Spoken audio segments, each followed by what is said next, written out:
Hello, I'm Dr. Smriti Nathani, plastic and cosmetic surgeon practicing at Tamira Plastic Surgery, Chennai. Today, let's talk about the changes which a woman's body, or rather the breast area, goes through the pregnancy and the lactation time. How can we address it? What is the best time to address? And what are the options which are available for a woman, or what should she know before planning the next pregnancy? We will take these questions one by one today. Now, after the pregnancy, suddenly when the woman starts breastfeeding, there is a hormonal component where she is also losing weight because of that. Because of the breastfeeding, the breasts which are big and now becoming smaller, so the skin has stretched. Now, there is also something which I have found in most of the women, that one particular breast has been breastfed the most. So one side undergoes sagging and the other side is relatively normal. So asymmetry of the breast is also one major issue which is seen in the women after pregnancy. Now, how can we address these problems? So most of the women who come to me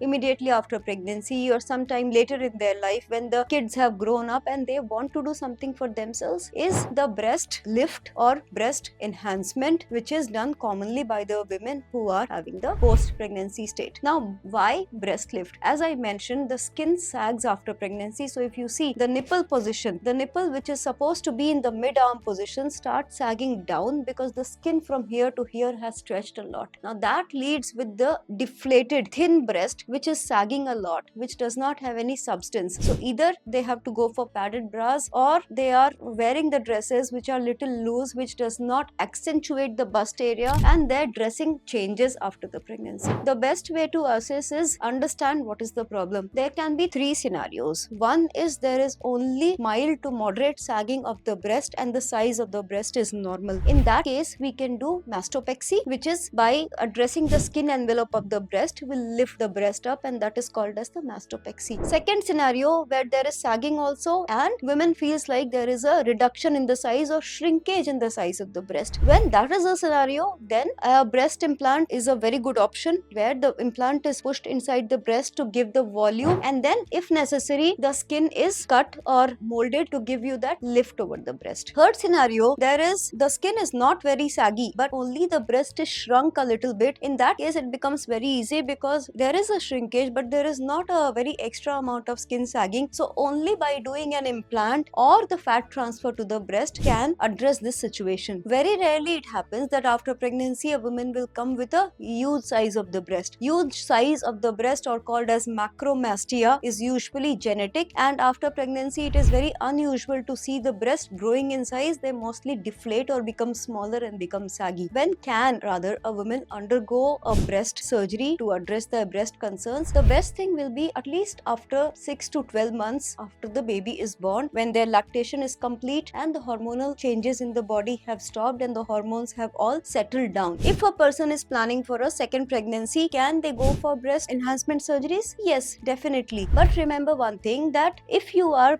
planning a pregnancy in the near future, that is 2 to 5 years, it is best to complete the family, complete the pregnancy, and then go for procedures, because again when you undergo the next pregnancy there will be changes in the breast, so unnecessary you will have to again go for the breast surgeries after that. But if it also depends upon the profile of the patient, if you are a media person, if you are a person where you have to be in front or a model or something, you will want your body to be perfect all the time. So yes, if required, a repeated breast surgery also can be done after a certain amount of time, and it does not hamper your health. Talking about the second baby, when you are planning after a surgery, how does it affect the breastfeeding? So let me tell you, if you are going for only implants or only mastopexy, the breastfeeding is not impaired at all. One, when we do implant, we put the implant in the under bust area where we do not touch the milk forming glands or your nipple, so that the capacity of the milk producing or milk feeding, the mechanism is not touched and it remains the same. If we are doing for only mastopexy, we are not touching the glands, we are not cutting the glands, only addressing the skin problem. There again, your milk feeding capacity is not altered. When you are going for a complete mastopexy where the breast needs a lot of lift, or a breast reduction where we have to cut a part of the breast, only and only then your milk producing or milk feeding capacity of the breast is altered up to some extent but not completely gone then also. When should you come to me? So as I explained, a minimum of at least 1 year should be good time to consider. How much of a time does it take after the surgery for the recovery, because the women have to take care of their babies and everything, though this is also a very common question. Breast surgeries do not take a very long time to recover. Rather, it's a very comfortable surgery to be done and they can go out to do their work after 2 days of the surgery. There is no bed rest involved. Working women can resume their desk job after 2 days, and after 1 week they are completely normal. They can do any work they want. Rather, joining the gym or